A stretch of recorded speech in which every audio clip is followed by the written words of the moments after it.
प्रिय प्रशिक्षणार्थियों, कैसे हैं आप लोग। आज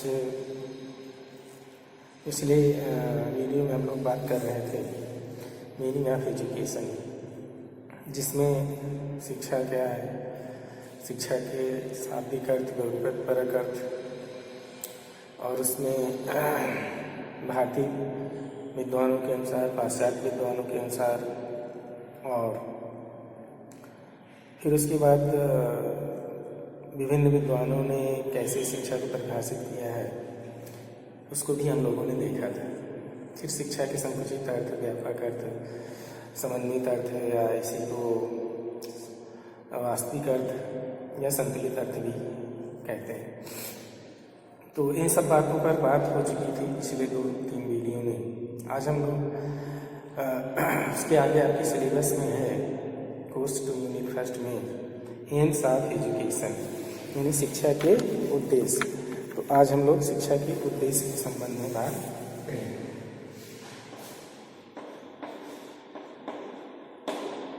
शिक्षा के उद्देश्य।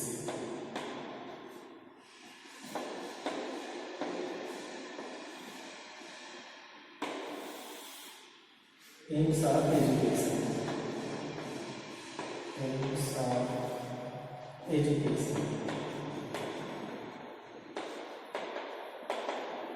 एम्स ऑफ एजुकेशन, शिक्षा के क्या उद्देश्य है, तो इसको आज हम लोग देखते हैं। तो सबसे पहले हम देखते हैं उद्देश्य जो शब्द है इसकी उत्पत्ति कैसे हुई। तो आइए देखते हैं उद्देश्य शब्द की उत्पत्ति कैसे हुई। उद्देश्य जो शब्द है इसकी उत्पत्ति 2 शब्दों से होती है,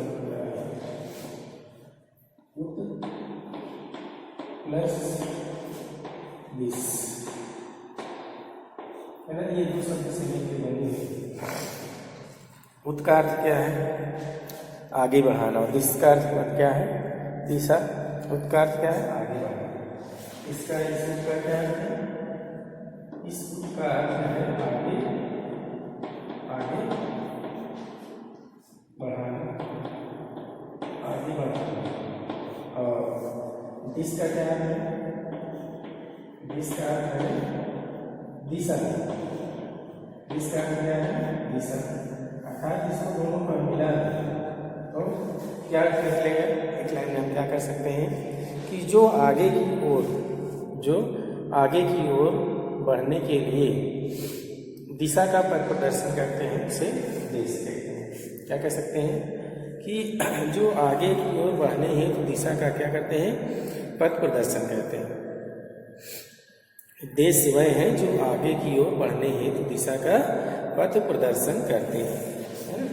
सकते हैं उद्देश्य वह है, उद्देश्य वह है जो आगे बढ़ने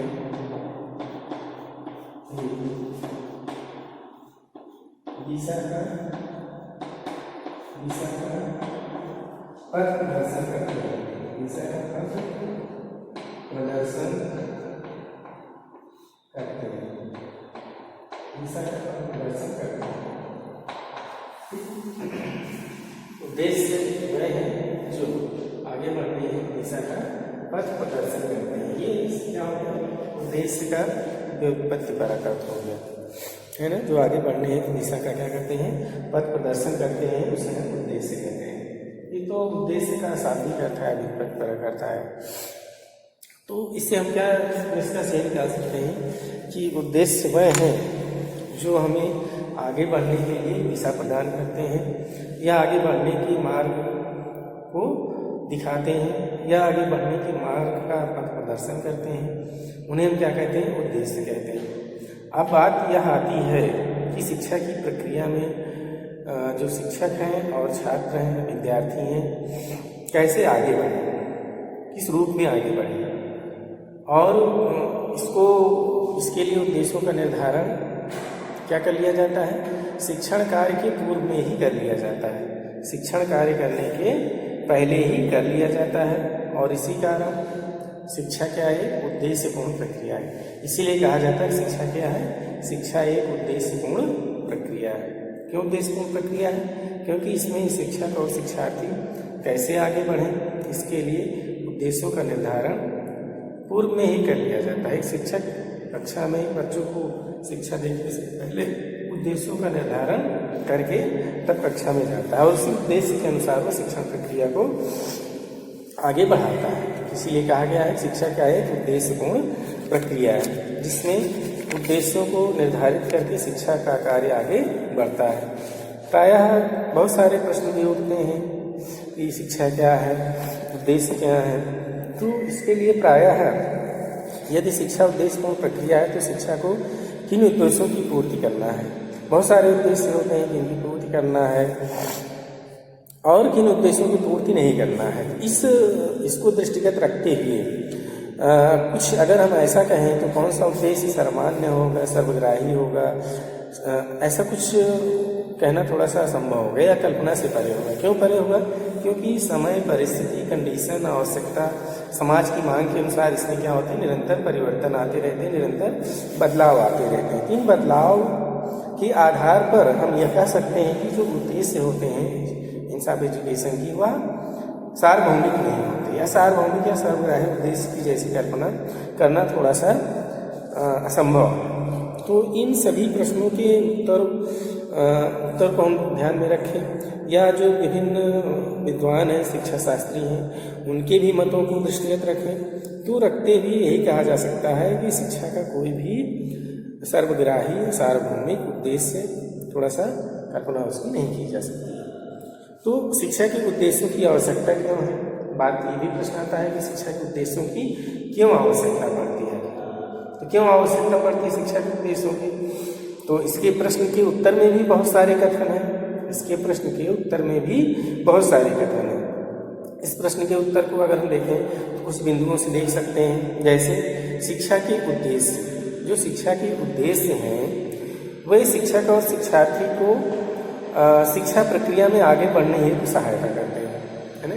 शिक्षा के उद्देश्य देख लेते हैं।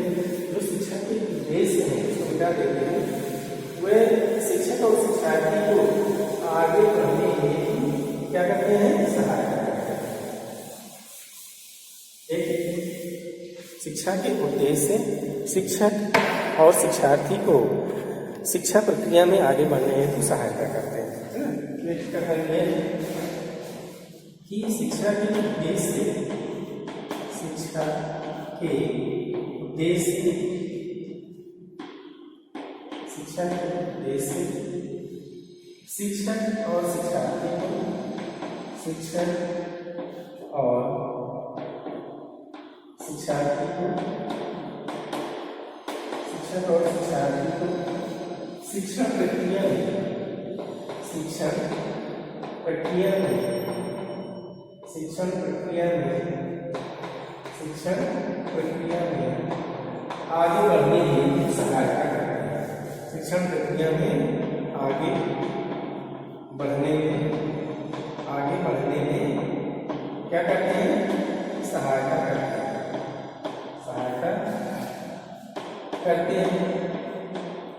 पहली बात इसलिए क्या है, शिक्षा के उद्देश्य की आवश्यकता होती है।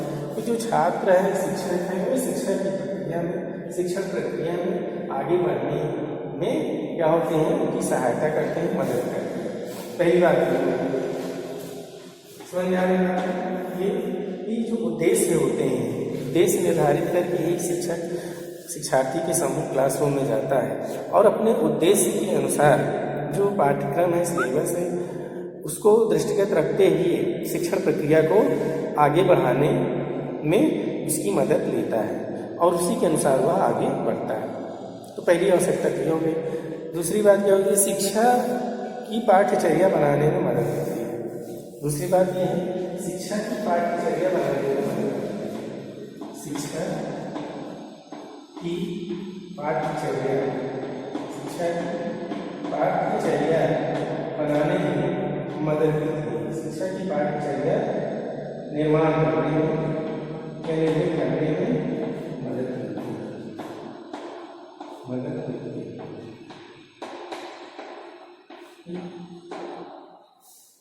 पाठ्यक्रम निर्माण करता है, पाठ्यक्रम निर्मित करता है, पाठ्यचर्या का निर्माण करता है, तो उसके लिए उसको उद्देश्य की आवश्यकता होती है ना। उद्देश्य के अनुसार पाठ्यचर्या का निर्माण वह करता है। ये तो दूसरा खत्म हो गया। फिर पाठ्य वस्तु के अनुरूप जो पाठ्य वस्तु है, पाठ्य वस्तु निर्मित हो गई, तो पाठ्य वस्तु के अनुरूप शिक्षण विधि के चयन में भी सहायता मिलती है। क्या होगा? पाठ्य वस्तु के अनुरूप, पाठ्य वस्तु के अनुरूप, पाठ्य वस्तु के अनुरूप, पाठ्य वस्तु के अनुरूप शिक्षण विधि, पाठ्य वस्तु के अनुरूप शिक्षण विधि के चयन में सहायक होता है, सहायक। ये जो शिक्षा के उद्देश्य है पाठ्य वस्तु के अनुरूप, यानी जो पाठ्य वस्तु है पाठ्यचर्या, उसके अनुरूप शिक्षण विधि के चयन में क्या होती है? सहायता मिलती है। पाठ्य वस्तु में शिक्षण विधि के चयन में भी सहायता मिलती है। और क्या हो सकता है? इसके अलावा शिक्षक को अपने शिक्षक जो है उसको अपने शिक्षण को चरणबद्ध तरीके से सुव्यवस्थित रूप प्रदान करने में भी सहायता मिलती है। ये भी है, शिक्षक को अपने शिक्षक को अपने शिक्षण को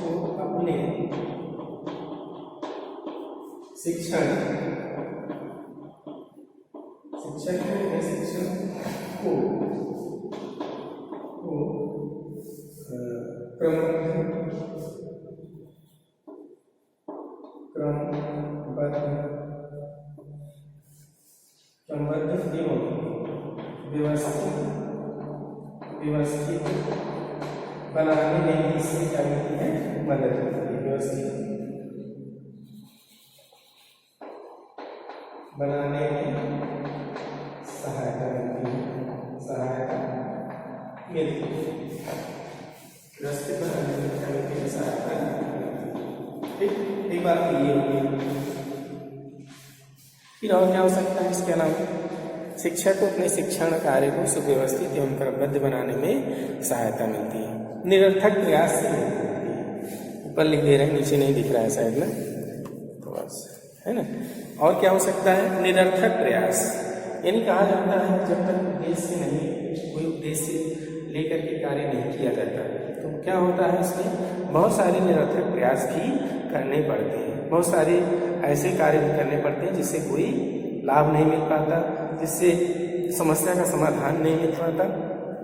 लेकिन अगर यहीं पे उद्देश्य को निर्धारित करके उसके अनुसार कार्य किया जाता है तो जो भी कार्य होता है वो निरर्थक नहीं होता, उसका कुछ न कुछ परिणाम, कुछ न कुछ फल अवश्य मिलता है, कुछ न कुछ उत्पाद के रूप में जरूर मिलता है, निश्चित रूप से मिलता है।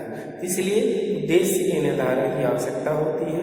इसको निर्धारित करने के पश्चात जो निरर्थक प्रयास हैं वह नहीं करने पड़ते हैं और उसको कम प्रयास में ही वो परिस्थितियाँ क्या होती हैं? फलदायी होती हैं, लाभकारी होती हैं, परिणामदायी होती हैं और इस तरीके से निरर्थक प्रयास से मुक्ति मिलती है और फलदायी परिस्थितियाँ शिक्षा में उत्पन्न होती हैं। ठीक, तो इसको भी देख लेते हैं। निरर्थक प्रयास से मुक्ति मिलती है। निरर्थक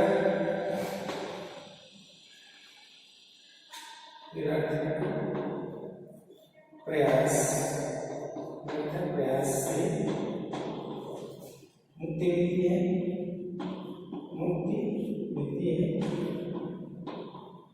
मुक्ति मिलती है तथा फलदायी परिणामदायी तथा परिणामदायी फलदायी परिस्थितियाँ क्या होती हैं? उत्पन्न होती हैं। फलदायी परिस्थितियाँ शिक्षा में उत्पन्न होती हैं। फलदायी परिस्थितियाँ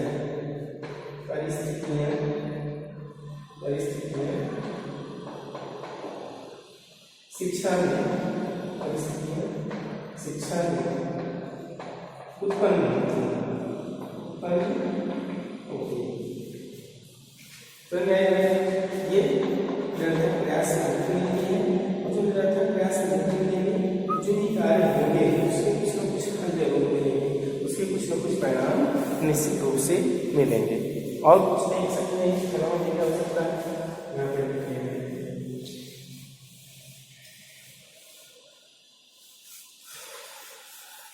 शिक्षा को मनोविज्ञान केंद्रित सरल प्रभावशाली बनाने में सहायता मिलती है। शिक्षा को मनोविज्ञान केंद्रित शिक्षा के उद्देश्य जब निर्धारित हो जाते हैं तो उससे निर्धारित होने पे क्या होता है, मनोविज्ञान केंद्रित हो जाती है विषय वस्तु, सरल हो जाती है, सरस हो जाती है और प्रभावशाली बनाने में भी सहायता मिलती है। शिक्षा को यहाँ पे ये हो सकता है, शिक्षा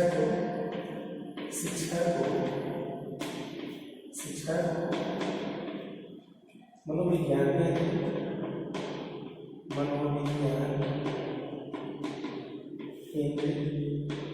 सरस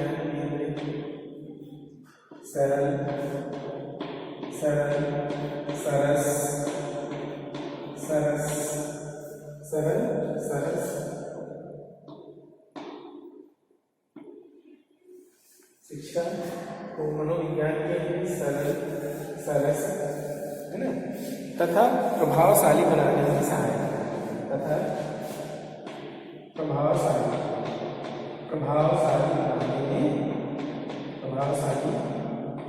बनाने में मदद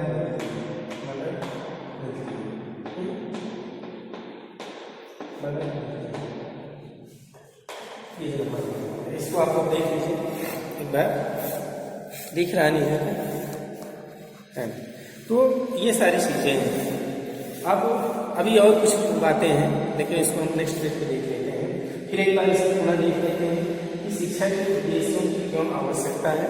4-5 पॉइंट है, आप देख सकते हैं क्या है। शिक्षा को मनोविज्ञान है ना, सबसे पहली बात अगर यहीं से हम शुरू करें तो शिक्षा को मनोविज्ञान केंद्रित सरल सहज तथा प्रभावशाली बनाने में शिक्षा के उद्देश्यों से मदद मिलती है। इसलिए शिक्षा के उद्देश्य निर्धारित करने की आवश्यकता होती है। दूसरा क्या है, शिक्षा के उद्देश्य शिक्षक और शिक्षार्थी, शिक्षक और शिक्षार्थी शिक्षण प्रक्रिया में आगे बढ़ने में सहायता करते हैं। शिक्षा के उद्देश्य शिक्षक और शिक्षार्थी को ध्यान होना चाहिए, शिक्षार्थी को शिक्षण प्रक्रिया में आगे बढ़ने में सहायता करते हैं। ये भी बातें हैं कैसे वो आगे बढ़े, किस रूप में आगे बढ़े जिससे उनके द्वारा किया गया प्रयास फलदायी हो, सफल हो और कुछ परिणाम मिले। इसके लिए शिक्षण की प्रक्रिया में आगे बढ़ने में क्या करते हैं, सहायता करते हैं। फिर अगला क्या है, शिक्षा की पाठ्यचर्या निर्मित करने में। जो शिक्षा की पाठ्यचर्या का निर्माण है उस पाठ्यचर्या के निर्माण में भी इसकी बहुत बड़ी भूमिका होती है, क्योंकि बगैर इसके पाठ्यचर्या का निर्माण अच्छी तरीके से नहीं किया जा सकता है। इसलिए पाठ्यचर्या के निर्माण में भी इससे क्या मिलती है, मदद मिलती है। अगला क्या है, पाठ्य वस्तु के अनुरूप शिक्षण के लिए चयन में भी सहायक होती है। पाठ्यक्रम निर्माण निर्मित हो गया तो उस पाठ्यक्रम के अनुरूप पाठ्य वस्तु के अनुरूप जो टीचिंग मेथड्स हैं उनके चयन में उनका चयन करने में भी इससे सहायता मिलती है, इससे मदद मिलती है। शिक्षक को अपने शिक्षण को क्रमबद्ध बनाने में, जो शिक्षण कार्य है उसको क्रमबद्ध बनाना, व्यवस्थित बनाना कैसे हो जाए, इसके लिए भी शिक्षक के उद्देश्य क्या करते हैं, मदद करते हैं, सहायता करते हैं। और एक बात क्या है, निरर्थक प्रयास, जो निरर्थक प्रयास है उन निरर्थक प्रयास से मुक्ति मिलती है तथा फलदायी परिस्थितियां शिक्षण में उत्पन्न होती हैं। जो बहुत सारे निरर्थक प्रयास होते हैं वो बहुत सारे निरर्थक प्रयास से मुक्ति मिलती है और फलदायी परिस्थितियां उत्पन्न होती हैं। तो ये शिक्षा के उद्देश्य के आवश्यकता क्यों पड़ी, ये सारे पॉइंट हम लोगों ने देखे। यहाँ पे लिख सकते हैं शिक्षा के उद्देश्य की आवश्यकता है ना, क्यों पड़ी शिक्षा के उद्देश्य की आवश्यकता, ये कुछ बिंदु है शिक्षा के उद्देश्य की आवश्यकता। तो अभी और है इसके अलावा, इसको हम मिटा देते हैं। आप लोग इसका शार्ट स्क्रीन ले लीजिए, इसको मिटा के फिर हम लोग आगे विचार बिंदु और है उसको भी देख लेते हैं। ठीक है, मिटा रहे हैं इसको।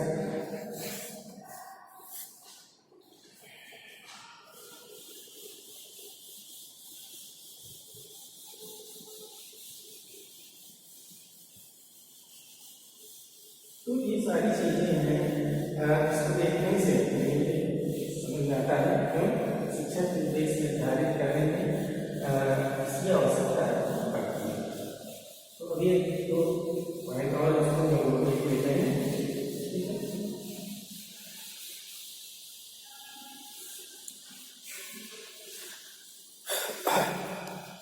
और इसके अलावा क्या हो सकते हैं?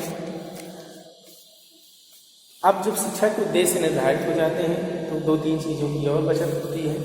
धन, श्रम तथा समय की बचत होती है। धन किसी बचत होती है, धन की बचत होती है, दूसरा श्रम की बचत होती है और तीसरा समय की बचत होती है। तथा धन, श्रम तथा समय की क्या होती है? बचत होती है।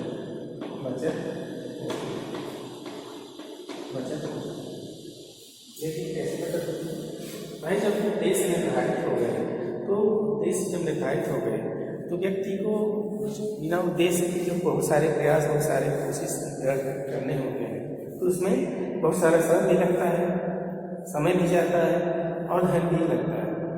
लेकिन जब शिक्षा के उद्देश्य निर्धारित हो जाते हैं तो इन तीनों चीज़ों की भी कमी हो जाती है। धन भी कम लगता है, समय भी कम लगता है और कम समय में भी व्यक्ति उसको फलदायी परिस्थितियाँ उत्पन्न कर सकता है ना। तो इसलिए भी शिक्षा के उद्देश्य की आवश्यकता होती है। दूसरा बात क्या हो सकता है इसके अलावा? अंतर्दृष्टि के विकास में सहायता मिलती है। अंतर्दृष्टि के विकास में क्या मिलती है? सहायता मिलती है। अंतर्दृष्टि के विकास में सहायता मिलती है। अंतर्दृष्टि क्या है? हमने जब वहाँ पे एजुकेशन की डिफिनेशन देखा था तो याद होगा आपको, स्वामी विवेकानंद की हमने जो परिभाषा बताया तो उसमें क्या था? उनकी क्या परिभाषा थी कि शिक्षा अंतर्निहित पूर्णता को अभिव्यक्त करती है। जो अंतर्निहित पूर्णता है, इसके अंदर ही सारी चीज़ें क्या है? विद्यमान है। उस विद्यमान पूर्णता को, उस विद्यमान योग्यता को बाहर निकालना, छिपी हुई प्रतिभा को बाहर अग्रसरित करना ही क्या कहलाता है? अंतर्दृष्टि कहलाती है। तो ये प्रतिभा कब आएगी? जब हम शिक्षा ग्रहण करेंगे, जब हम जागरूक होंगे, तो हमारे अंदर ऐसी सोच समझ की क्षमता विकसित होगी, तर्क करने की क्षमता विकसित होगी, जिसके द्वारा हमारे अंदर जो प्रतिभा है, जो ज्ञान छिपा हुआ है, उसको हम उसका प्रकटीकरण कर सकते हैं, उसको हम आगे बढ़ा सकते हैं, उसको हम दूसरे के सामने व्यक्त कर सकते हैं, है ना। तो उद्देश्य की आवश्यकता यहाँ भी पड़ती है कि हम अपने अंतर्दृष्टि के विकास में सहायता मिलती है। तो एक ये भी बात लिख दीजिए, अंतर्दृष्टि के विकास में सहायता मिलती है। चलिए लिख लेते हैं, अंतर्दृष्टि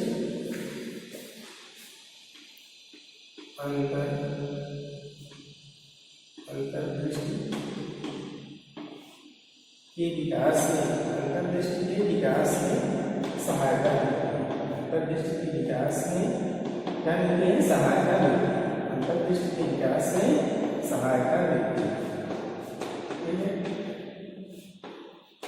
कैसे देखिए हमने बताया कि जो अंतर्दृष्टि का मतलब होता है अपने अंदर देखना, अपने को समझना, अपने को जानना, अपने अंदर जो प्रतिभा, जो योग्यता, जो क्षमता छिपी हुई है उसकी पहचान करना ही क्या कहलाता है? अंतर्दृष्टि कहलाता है। तो उसको पहचानने की अंतर्दृष्टि का या उसको जो प्रतिभा है उसका क्या होता है? विकास होता है। इसके द्वारा शिक्षा के उद्देश्यों से, जब शिक्षा के उद्देश्य निर्धारित हो जाते हैं तो उसकी सहायता से हमें अंतर्दृष्टि के विकास में क्या मिलती है? सहायता मिलती है। जो हमारे अंदर छिपी हुई प्रतिभा है उसको पहचानने में, उसको जानने में हमें सहायता करता है। फिर और क्या हो सकता है? चिंतन करने, मनन करने, तर्क करने की पृष्ठभूमि बनाने में भी मदद मिलती है। ठीक है, तो दो तीन चीज़ें और हैं, इसको भी हम लोग देख लेते हैं। ठीक, बहुत आवश्यकता है कहीं कई बार परीक्षा में प्रश्न भी पूछा जाता है कि शिक्षा के उद्देश्यों की आवश्यकता क्यों होती है। तो ये सारे बिंदु हैं, उनको यहाँ पे लिखना होगा ये हमारे अंतर्दृष्टि को विकसित करने में हमारी मदद करते हैं।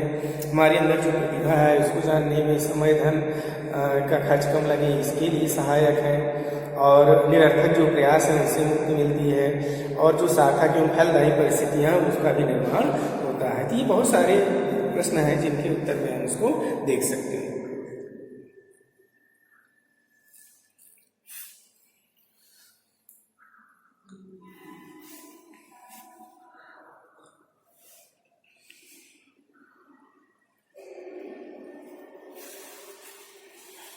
ये बातें हो गई अंतर्दृष्टि के विकास में सहायता मिलती है। अगला देख लेते हैं, चिंतन मनन तर्क की पृष्ठभूमि बनाने में मदद मिलती है। चिंतन मनन, इसको भी देख लेते हैं। चिंतन मनन तथा तर्क। चिंतन मनन तथा तर्क दो चीजें, चिंतन मनन तथा तर्क। चिंतन मनन तथा तर्क की पृष्ठभूमि बनाने में मदद मिलती है। चिंतन मनन तथा तर्क की पृष्ठभूमि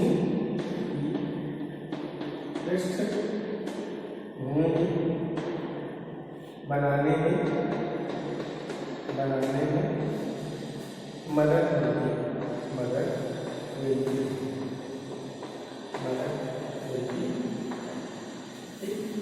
चिंतन मनन तर्क करने की पृष्ठभूमि बनाने में मदद मिलती है। चिंतन करने, मनन करने तथा तर्क करने की पृष्ठभूमि बनाने में मदद मिलती है। फिर छात्रों की उपलब्धि के मूल्यांकन में सहूलियत होती है ना। छात्रों की उपलब्धि के मूल्यांकन में और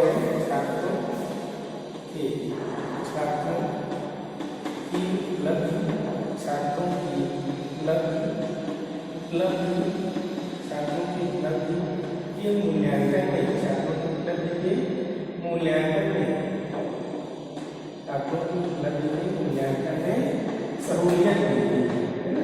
सहूलियत मिलती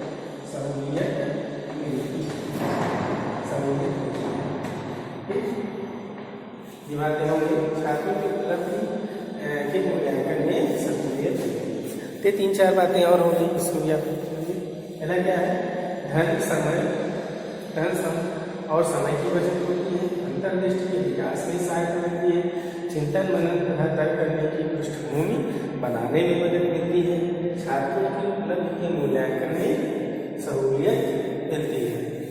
ये कुछ बिंदु हो गए जिसके द्वारा हमने देखा कि कैसे शिक्षा के उद्देश्यों की क्यों आवश्यकता पड़ती है। शिक्षा के उद्देश्य हमारे जीवन में या शिक्षण प्रक्रिया में क्यों आवश्यक है। तो ये सारे बिंदु हमने देखा, लगभग 8-10 बिंदु हमने देखा। तो ये प्रश्न भी पूछा जाता है, शिक्षा के उद्देश्य की आवश्यकता क्यों पड़ती है ना। तो वहाँ पे अगर प्रश्न आता है तो आप इन सारे बिंदुओं को लिख सकते हैं। चलिए अब हम आगे देखते हैं शिक्षा के प्रमुख उद्देश्य कौन कौन से हैं, उसको भी हम लोग देख लेते हैं। इसका लेना चाहिए लिखिए हमें चलेगा।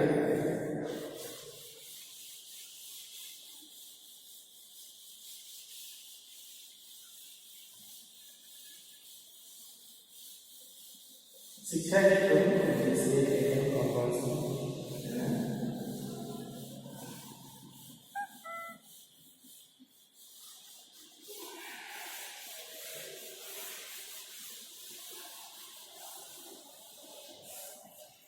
शिक्षा के प्रमुख उद्देश्य देख लेते हैं। शिक्षा के प्रमुख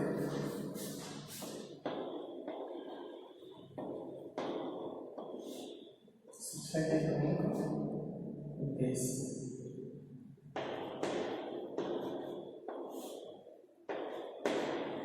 शिक्षा के प्रमुख उद्देश्य कौन कौन है? अब इस प्रश्न के उत्तर में तो कोई ऐसा हम नहीं कह सकते कि शिक्षा के उद्देश्य, कि हमने ऊपर बातें देखी कि जो शिक्षा के उद्देश्य होते हैं वो सार्वभौमिक नहीं है, सर्वग्राही नहीं है। और क्यों नहीं है? क्योंकि विभिन्न कालों में, विभिन्न समयों में, विभिन्न समाज में जो शिक्षा के उद्देश्य हैं उनकी आवश्यकता, उनकी मांग के अनुसार, परिस्थिति के अनुसार इसमें बदलाव आता रहता है। इसलिए हम ऐसा कह सकते हैं कि शिक्षा के कोई उद्देश्य सार्वभौमिक उद्देश्य नहीं होते हैं। इसको हम लोग अगर अध्ययन देखें तो शिक्षा के उद्देश्य की अगर पृष्ठभूमि देखें या शिक्षा की पृष्ठभूमि देखें तो उसमें हम पाएंगे हमारे यहाँ प्राचीन काल में, वैदिक काल में शिक्षा का उद्देश्य क्या है? धर्म का प्रसार करना, संस्कृति का प्रचार प्रसार करना, मोक्ष की प्राप्ति करना, चरित्र का निर्माण करना, इस पे ज़्यादा बल दिया जाता था। क्यों बल दिया जाता था? क्योंकि उस समय धर्म प्रधान हमारा समाज था और शिक्षा सा विद्या विमुक्त है, यानी शिक्षा वह है या विद्या वह है जो हमें मुक्ति दिलाए। ये उस समय उद्देश्य होते थे, या मोक्ष की प्राप्ति कराए। इस समय थोड़ा सा बदला, बौद्ध काल का उदय हुआ। बौद्ध काल का उदय हुआ तो वहाँ भी शिक्षा का रूप थोड़ा सा परिवर्तित हो गया। रूप परिवर्तित होकर के चूँकि इस समय बौद्ध धर्म संस्कृति के प्रचार प्रसार की बात आई तो उसके आधार पर उद्देश्य निर्धारित किए गए, है ना। बौद्ध धर्म का प्रचार प्रसार करना, बौद्ध संस्कृति का प्रचार प्रसार करना, जनभाषा का विकास करना, है ना, सभी को शिक्षा में समान अधिकार देना और निर्माण की प्राप्ति करना। वहाँ पे जैसे यहाँ पे वैदिक काल में मोक्ष की प्राप्ति करना था शिक्षा का उद्देश्य, यहाँ पे बदल गया है। यहाँ पे क्या हो गया? निर्माण की प्राप्ति करना, यानी शिक्षा प्राप्त करने के पश्चात व्यक्ति निर्माण की प्राप्ति कर सके, है ना। तो वहाँ पे शिक्षा के उद्देश्य हो गए।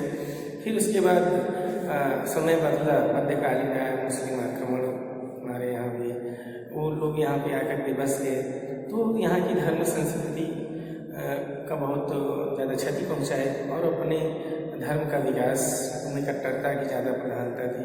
अपने धर्म, अपनी संस्कृति, अपनी भाषा को ज़्यादा तवज्जो देते थे वनस्पति यहाँ की धर्म, भाषा और संस्कृति के, और उसको काफ़ी नुकसान भी पहुँचाया।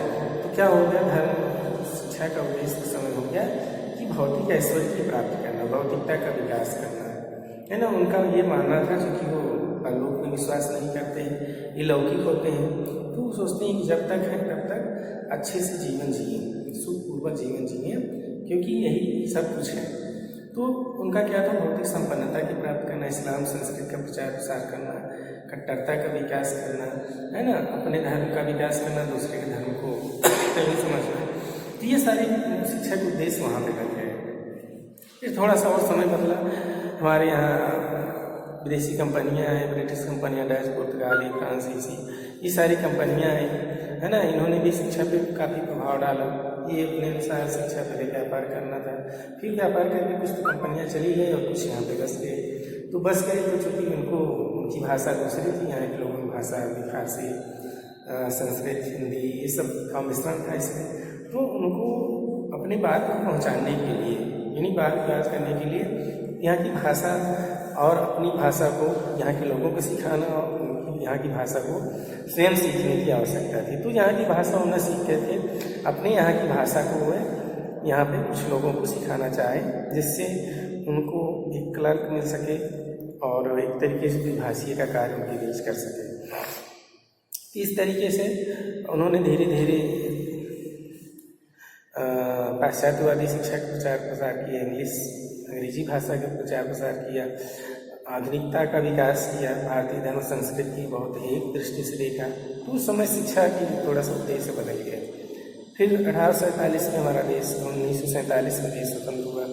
उस समय स्वतंत्रता के पश्चात शिक्षा की बहुत ही हालत खराब थी, बहुत ही दशा दयनीय थी। तो वहाँ पे शिक्षा का जो उद्देश्य थे निर्धारित किए गए।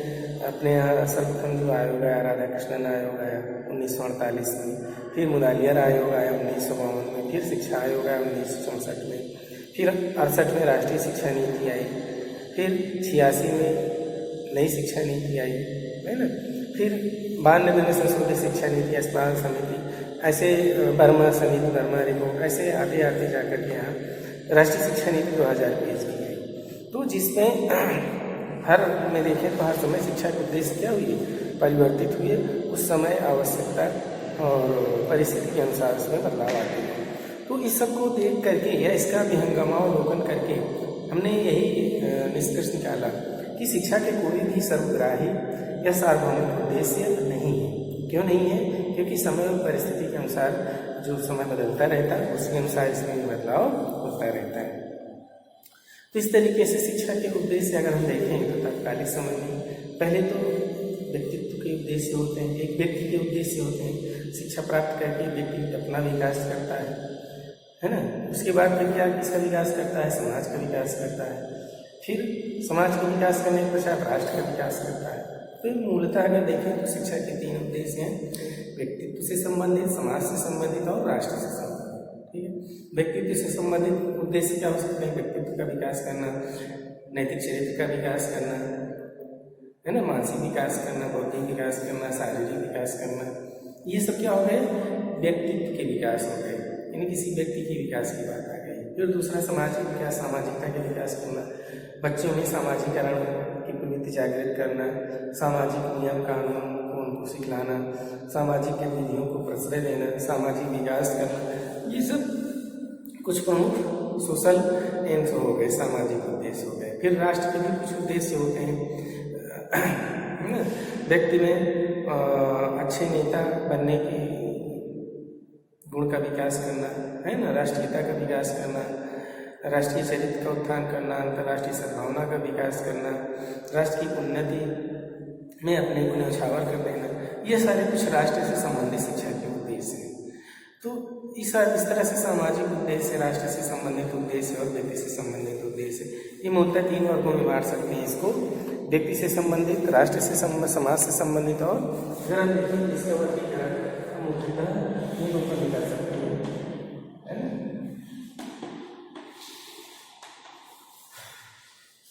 कैसे? व्यक्तित्व से संबंधित या व्यक्ति से संबंधित, है ना, व्यक्ति से संबंधित उद्देश्य, व्यक्ति से संबंधित, व्यक्ति से संबंधित, व्यक्ति से संबंधित उद्देश्य, है। फिर दूसरा समाज से संबंधित, समाज से संबंधित, समाज से संबंधित, और तीसरा राष्ट्र से संबंधित, राष्ट्र से संबंधित, राष्ट्र से। अब व्यक्ति से संबंधित बहुत सारे उद्देश्य होते हैं। व्यक्ति से संबंधित जैसे व्यक्तित्व का निर्माण करना, व्यक्तित्व का निर्माण करना या व्यक्तित्व का विकास करना, व्यक्तित्व का विकास करना। फिर दूसरा क्या हो सकता है? नैतिक चरित्र का विकास करना, नैतिक चरित्र, नैतिक चरित्र का विकास करना, नैतिक चरित्र का विकास करना, विकास करना। फिर और क्या हो सकते हैं? व्यक्तित्व का विकास करना या फिर शारीरिक विकास करना, शारीरिक विकास करना,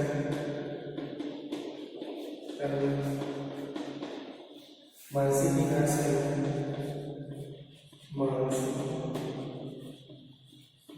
विकास करना, विकास करना। और क्या सकता है?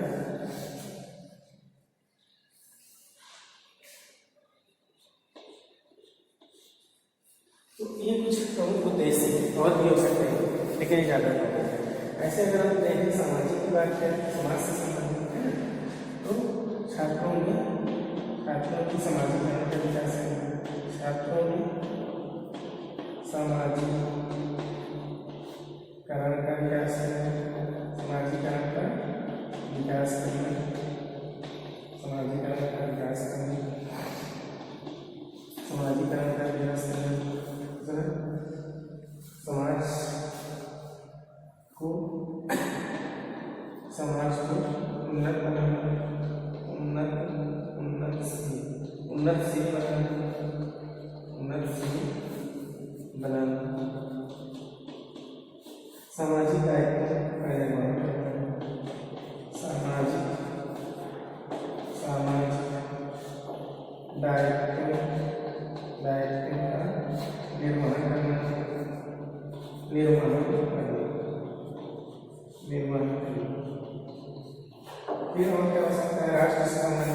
राष्ट्र से संबंधित जो उद्देश्य हो सकते हैं, राष्ट्रीयता का संबंध, राष्ट्रीयता का विकास करना,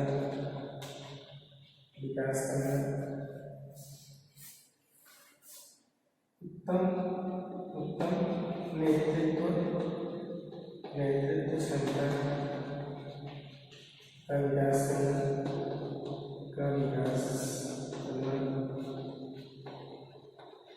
अंतर्राष्ट्रीय सद्भावना का विकास करना, अंतर्राष्ट्रीय सद्भावना का विकास करना, देश के प्रति समर्पण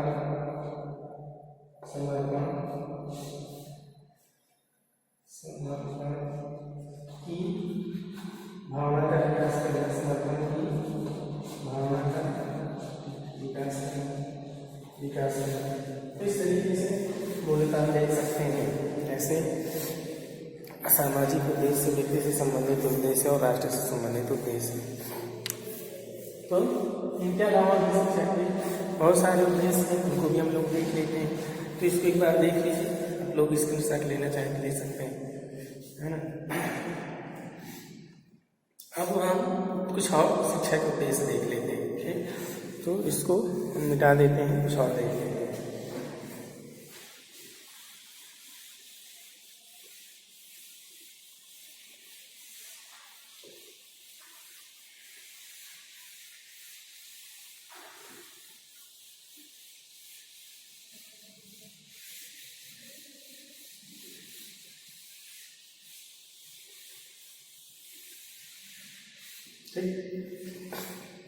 चलिए, इसके अलावा कुछ और उद्देश्य देख सकते हैं, है ना। जीविकोपार्जन के लिए शिक्षा के उद्देश्य।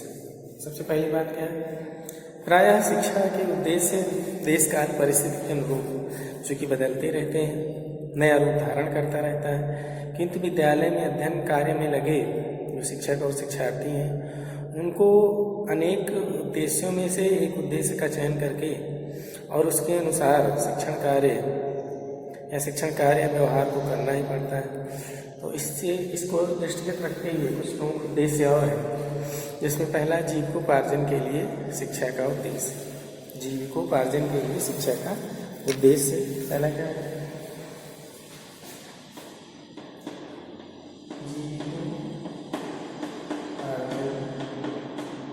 जीविकोपार्जन के लिए शिक्षा का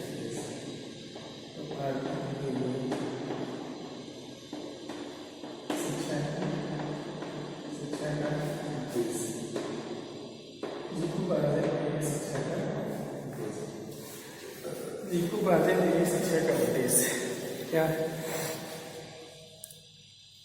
देखिए, हमें अपने जीवन के निर्वहन के लिए, अपने स्वयं के भरण पोषण के लिए, माता पिता के भरण पोषण के लिए, पत्नी बच्चों के भरण पोषण के लिए, स्वास्थ्य के लिए हमें कुछ धन की आवश्यकता पड़ती है, कुछ पैसे की भी आवश्यकता पड़ती है, और ये जीवन के लिए महत्वपूर्ण है। जीवन के लिए महत्वपूर्ण है। कहते हैं कि गरीबी सबसे बड़ा जीवन का कष्ट होता है, दुख होता है, उससे बड़ा कोई कष्ट नहीं है। क्यों? क्योंकि व्यक्ति अपनी मूलभूत आवश्यकताओं को नहीं पूरा कर पाता, अपने बच्चों को अच्छी शिक्षा नहीं दे सकता, अच्छी चिकित्सा की व्यवस्था नहीं कर सकता, तो जीवन हमेशा दुख में बना रहता है। तो इसके लिए भी शिक्षा प्राप्त करके हम कुछ अपने अंदर योग्यता विकसित करते हैं, कुशलता विकसित करते हैं, निपुणता विकसित करते हैं। ये कुशलता, निपुणता, दक्षता जब विकसित हो जाती है तो हम उसका प्रयोग करके अपने लिए कुछ धन भी कमाते हैं, कुछ पैसा भी कमाते हैं। तो इसलिए जीविकोपार्जन के लिए शिक्षा का उद्देश्य जो मानव जीवन को खुशहाल और समृद्धशाली बनाने के लिए धन का विशेष महत्व होता है, और धन की प्राप्ति के लिए मनुष्य को ज्ञान, अनुभव, है ना, खुशहाल समृद्धशाली बनाने के लिए धन जरूरी है, आवश्यक है। और धन का उसके जीवन में काफ़ी महत्व भी होता है। धन की प्राप्ति के लिए मनुष्य को ज्ञान, अनुभव, दक्षता, कौशल तथा निपुणता की आवश्यकता होती है और उसके बगैर उसको धन की प्राप्ति नहीं हो सकती। तो इस कार्य को शिक्षा के द्वारा ही संपन्न किया जा सकता है। उसमें कुशलता, दक्षता, क्षमता का कैसे विकास करना है, इसके लिए उसको शिक्षा की ओर जाना पड़ता है, शिक्षा लेना पड़ता है और शिक्षा द्वारा ही उसको ठीक ढंग से संपन्न किया जा सकता है। बहुत सारे शिक्षाविद जो है शिक्षा का उद्देश्य जीविकोपार्जन करना मानते हैं और इस उद्देश्य को एक तरीके से रोटी और मक्खन का उद्देश्य भी कहते हैं। व्यवसायिक कुशलता का भी उद्देश्य कहते हैं, बाबूगिरी का भी उद्देश्य कहते हैं। इन नामों से भी इसको संबोधित कर सकते हैं। जीविकोपार्जन का उद्देश्य जीवन जीने के लिए आवश्यक है। जीविकोपार्जन का जो उद्देश्य है ये हमें जीवन जीने के लिए आवश्यक है, लेकिन इसे शिक्षा में ज़्यादा महत्व एवं प्रश्रय देना उचित ही नहीं कहा जा सकता है ना। आवश्यक तो है, लेकिन इसको इतना ज़्यादा भी महत्व नहीं देना चाहिए कि सिर्फ धन के लिए ही शिक्षा ग्रहण करें। यानी शिक्षा ऐसी है जिससे धन ही प्राप्त हो जाए, तो इस तरीके से तो ये समाज के लिए हानिकारक भी हो जाएगा, समाज के लिए एक तरीके से अभिशाप भी हो जाएगा। इसलिए ये महत्व तो है, लेकिन इतना महत्व नहीं है कि इसको बहुत ज़्यादा महत्व देने की ज़रूरत है। फिर आदमी शिक्षा जो प्राप्त करता है, दूसरा क्या उद्देश्य, भविष्य के लिए शिक्षा, भविष्य के लिए शिक्षा, दूसरा भविष्य के लिए, भविष्य के लिए, भविष्य के लिए शिक्षा, भविष्य के लिए शिक्षा। यह शिक्षा व्यक्ति वर्तमान के लिए ही प्राप्त करता है, बल्कि अपने जीवन को सुरक्षित बनाने के लिए, अपने परिवार के भरण पोषण के लिए, भविष्य को दृष्टिगत रखते हुए कि आने वाले 10-5 साल में किन चुनौतियों का सामना करना पड़ सकता है, तो उन चुनौतियों से निपटने के लिए, उन चुनौतियों का समाधान करने के लिए कुछ ऐसी शिक्षा की आवश्यकता होती है जिससे भविष्य में आने वाली समस्याओं के समाधान में अपने को समर्थ पाएँ, अपने को समर्थवान पाएँ और उनकी समस्या को भी निपटा सकें। तो इस हेतु राष्ट्रीय शिक्षा नीति 1886 में भी ये कहा गया है, शिक्षा वर्तमान और भविष्य के निर्माण का क्या है, अनुपम साधन है। यानी शिक्षा हमारे वर्तमान का निर्माण तो करती ही है, साथ ही भविष्य के निर्माण का भी अनुपम साधन ही हमारे भविष्य का भी निर्माण करती है। वर्तमान के साथ साथ हमारे भविष्य को भी निर्मित करती है। वास्तव में अगर देखें तो शिक्षा व्यक्ति को भविष्य के प्रति जागरूक बनाती है ना, कि भविष्य आने वाले समय में किस तरीके से हो सकता है, किन कठिनाइयों का सामना करना पड़ सकता है, तो उसको जान करके उन कठिनाइयों के समाधान में अपने आप को हम सामर्थ्यवान बनाते हैं। तो इस तरीके से वह केवल वर्तमान पर ही नहीं बल देता, बल्कि भविष्य की भी उसमें अपेक्षाएं निहित होती हैं, भविष्य के लिए भी बातें होती हैं और वह अनुपयोगी और निरर्थक मानी जाती है जो शिक्षा सिर्फ वर्तमान के लिए होती है। बल्कि इसे वर्तमान के लिए नहीं होना चाहिए, बल्कि इसमें भविष्य के विषय में भी बातें होनी चाहिए, भविष्य के विषय में भी व्यक्ति को जागरूक एवं सचेष्ट बनाया जाना चाहिए। इसलिए अब शिक्षा भविष्य के निर्माण का साधन मानते हुए यह कहा जा सकता है कि शिक्षा का उद्देश्य क्या है, अब काफ़ी महत्वपूर्ण होता जा रहा है। ठीक है, काफ़ी महत्वपूर्ण होता जा रहा है। तो ये सारी बातें हैं शिक्षा के उद्देश्य को लेकर के, कैसे हम उसको विकसित कर सकते हैं, कैसे उसको आगे बढ़ा सकते हैं और कैसे हम उसको उपयोगी बना सकते हैं वर्तमान के लिए भी और भविष्य के लिए भी, किस तरीके से उसका हम संगठन कर सकते हैं। इन सारी बातों को दृष्टिगत रखते हुए यही कह सकते हैं कि जो शिक्षा का एक प्रमुख उद्देश्य है वर्तमान समय में क्या है, वर्तमान और भविष्य का भी निर्माण करना है। फिर शारीरिक विकास का उद्देश्य है, ये क्या है, शारीरिक विकास का उद्देश्य क्या है, कहते हैं कि स्वस्थ शरीर में ही स्वस्थ मन विकसित होता है। अगर व्यक्ति का शरीर निरोगी है, उसमें कोई समस्या नहीं है, कठिनाई नहीं है शारीरिक रूप से, मानसिक रूप से, तो क्या होगा, उसका मस्तिष्क भी काफ़ी अच्छा विकसित होगा, उसका मस्तिष्क भी उसका विकास करेगा।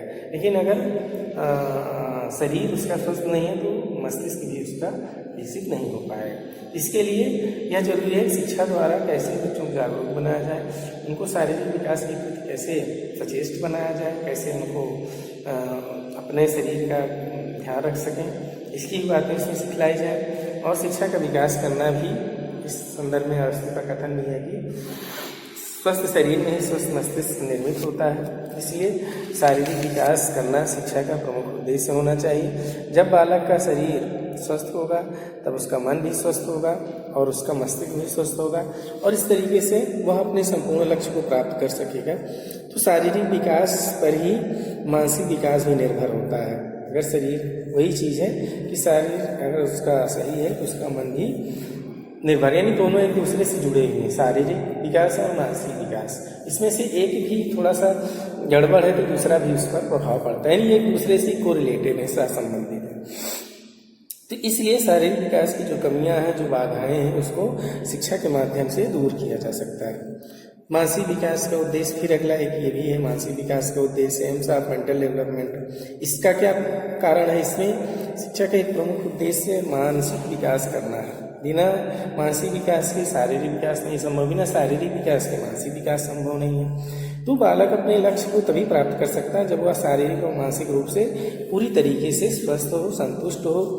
और मानसिक विकास अगर उसका होगा तो उसकी स्मरण शक्ति बढ़ेगी, उसकी विचार शक्ति बढ़ेगी, कल्पना शक्ति बढ़ेगी, उसमें सृजनात्मकता का विकास होगा, इमोशनल इंटेलिजेंस की क्षमता विकसित होगी। तो ये सभी मानसिक शक्तियाँ भी विकसित होंगी। और इससे वर्तमान में भारत में इसको दृष्टिगत रखते हुए अगर हम देखें तो वर्तमान समय में आजकल आप बहुत देख रहे हैं योग शिक्षा की बातें चल रही हैं, या पाठ्यक्रम में योग को बड़ा महत्व दिया जा रहा है। योग के लिए अलग से क्लासेज भी हो रहे हैं। क्यों हो रही हैं? इसीलिए हो रहे हैं कि बच्चे को शारीरिक एवं मानसिक रूप से स्वस्थ कैसे बनाया जा सके, कैसे उसको निरोग बनाया जा सके।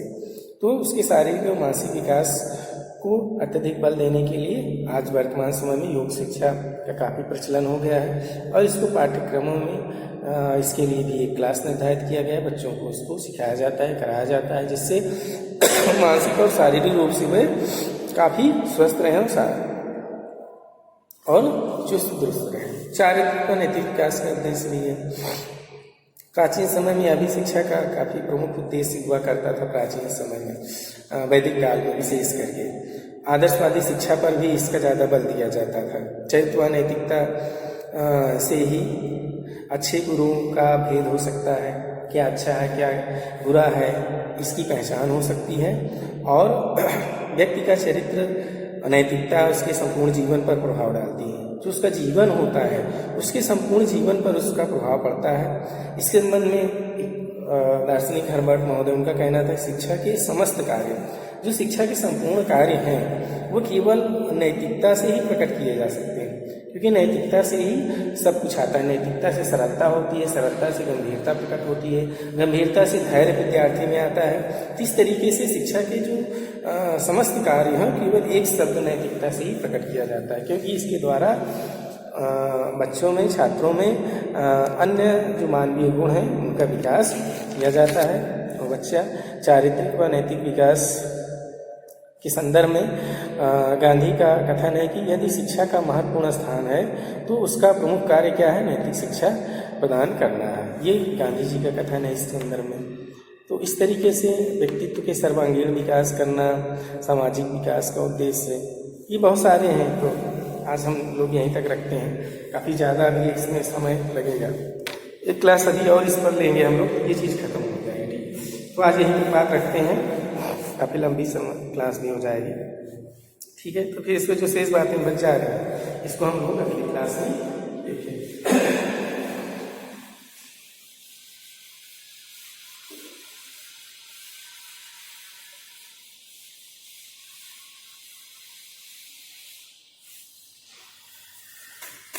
चलिए, फिर सुनने के लिए बहुत बहुत सभी को धन्यवाद। ठीक है, रख रहे हैं।